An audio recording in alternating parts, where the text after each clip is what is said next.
cars will often, they'll go to auction and they'll have, well, this car was third at Le Mans in 1965.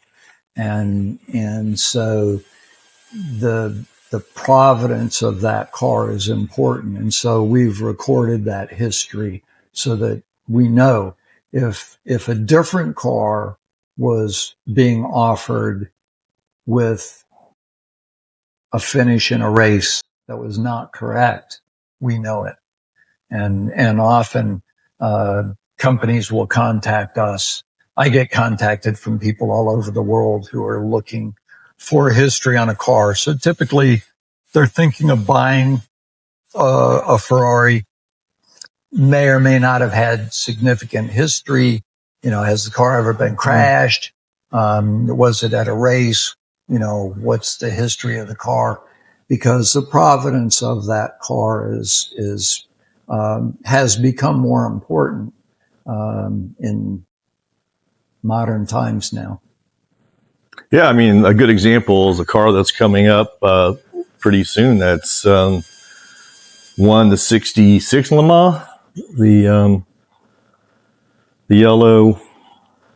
It was the 275. Yeah, it's not, that car's not for sale, but I've been kind of dealing with a car that won first in class in 1965. It's a special 275 competition car. Basically, they made 3 of those cars, and of the 3, only 1 was raced. So Ferrari had built these lightweight kind of special models of a 275 GTB, thin aluminum bodies, lightweight frames, higher horsepower engines, really kind of warmed over street cars. And started collecting serial numbers and collecting history on the cars. And so that's what the Ferrari Market Letter has done for 50 years. We continue that today.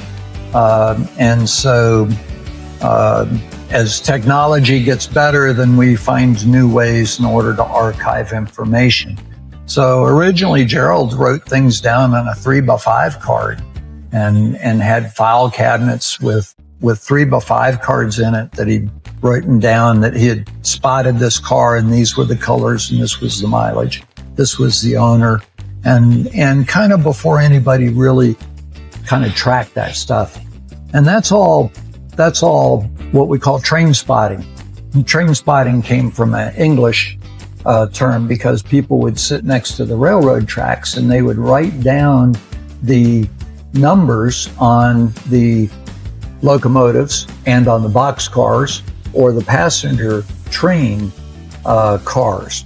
And so they would share these lists. At 3:45, this train number went through, and these were the cars that were on the list. And so train spotting has become tracking the serial numbers.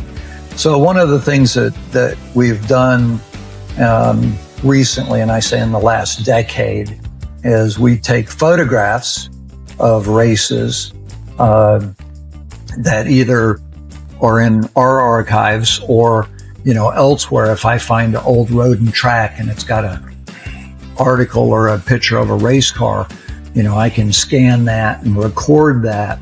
And so we track many different races. So I've got files with Nürburgring and Monza and Silverstone and all the Ferraris that were at those races. So we've developed these photo files, and the photo files, 10 years ago, we probably had 10,000 images in our computer. Right now, I'm pushing 650,000 images. So we track cars by races, by serial number. I've got a file folder with a serial number of a car. So we try to track that history visually with photographs, and we've also got a database with just word data in it where we can write notes about the car and track history that way. So the value in that really would be that you would be able to link race history and provenance to each car, right? Oh, absolutely. Absolutely.